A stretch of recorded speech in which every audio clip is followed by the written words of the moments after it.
everyone, welcome back. Let's get right into today's positive news stories and hopefully make your day and the world a little brighter. Our first story is from thelittlethings.com. JC's Cafe in Cary, Illinois serves up fresh batches of its homemade soups every day.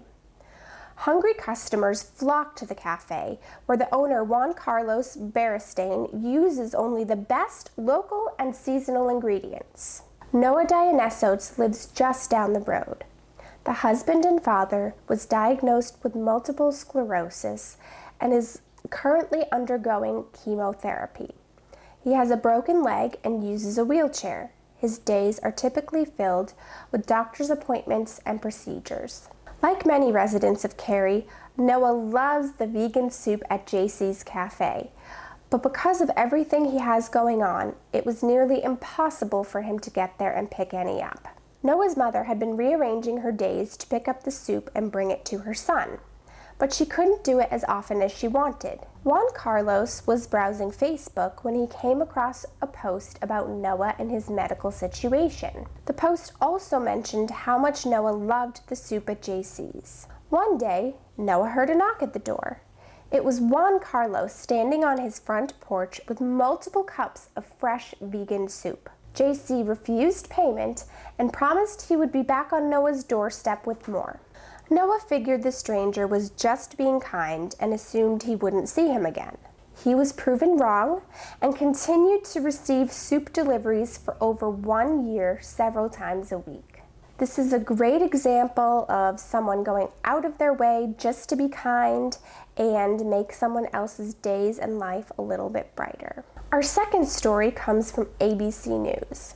Anna Serrell, 18, from Kansas City, rose to her feet with the help of her walker, braces, and her siblings at her high school graduation ceremony.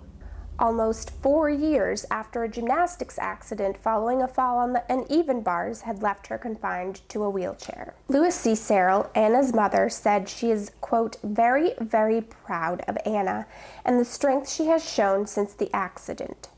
The only time I saw Anna cry was when she was hurting.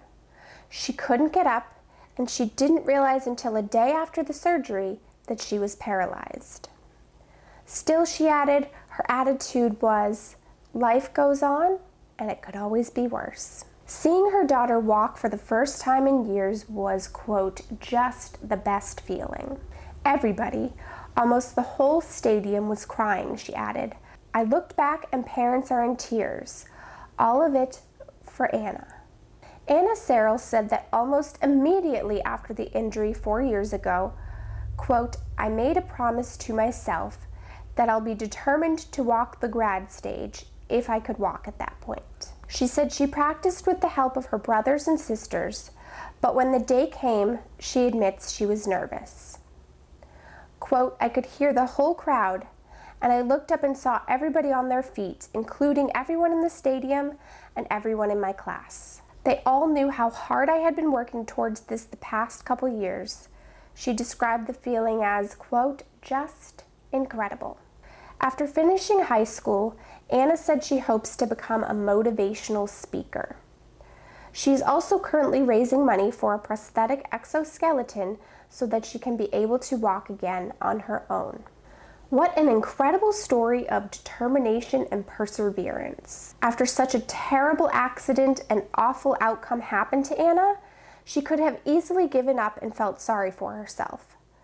But instead, she worked really hard to overcome her circumstances in order to be able to walk that graduation stage. I especially like Anna's attitude of, life goes on, and it could always be worse, because that is something I often try to remember. Our next story is from the Good News Network.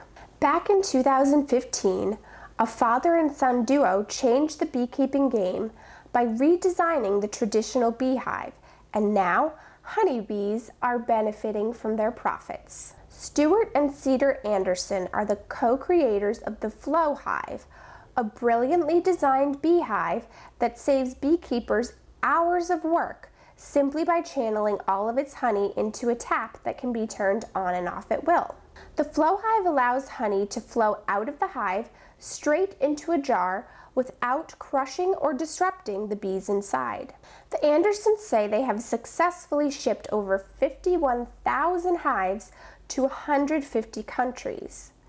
Since they launched the hive in 2015, the number of beekeepers in the U.S. alone has increased by over 10%.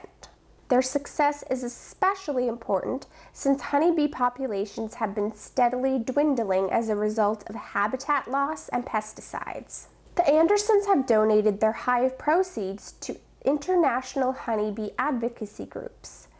Quote, "We're proud to have donated 100% of profits from the sale of our flow pollinator to 9 local grassroots pollinator projects in Australia and the United States that are at work protecting wild habitats all around the world," said Cedar in a statement. Pollinators need large areas of habitat to flourish. The more we can do to protect and conserve native habitats, the more opportunities these tiny environmental champions will have to do their important work.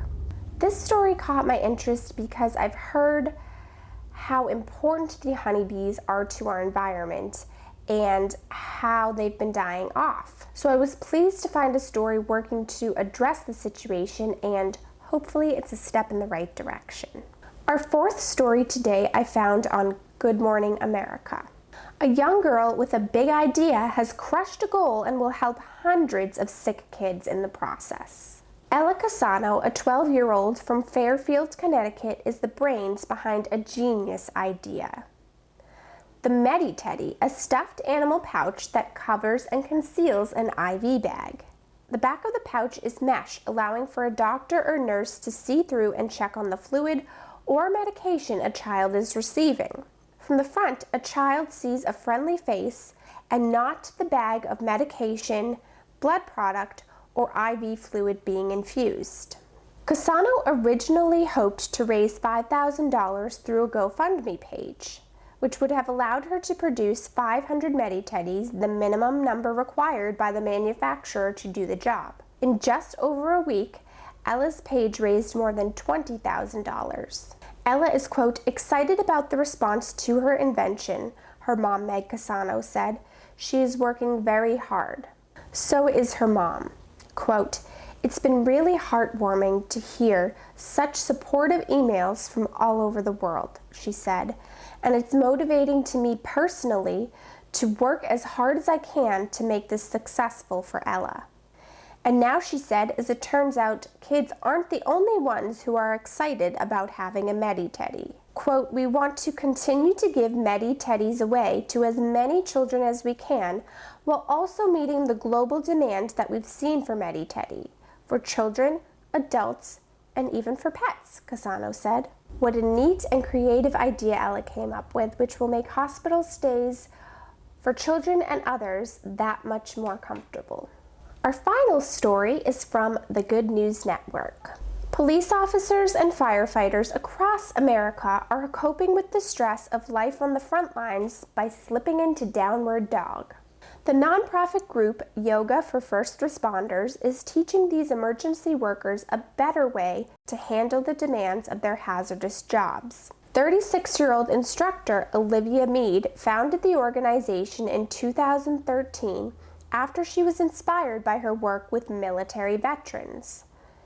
If the 5,000-year-old practice could help them with PTSD, then she was certain the first responders could avoid burnout and perform more efficiently at the scenes of emergencies. Quote, "There are lots of yoga programs for veterans, but they all focused on after their tours of duty. That doesn't happen for first responders. They are in their jobs for 30 years until they retire. They go to work, see trauma, death, destruction, and the worst part of humanity. Then they have to go home and be a mother, a father, a husband, or a wife." Mead, who is from Denver, Colorado, believed yoga could help lower their rate of mental health problems, including depression, anxiety, and alcoholism.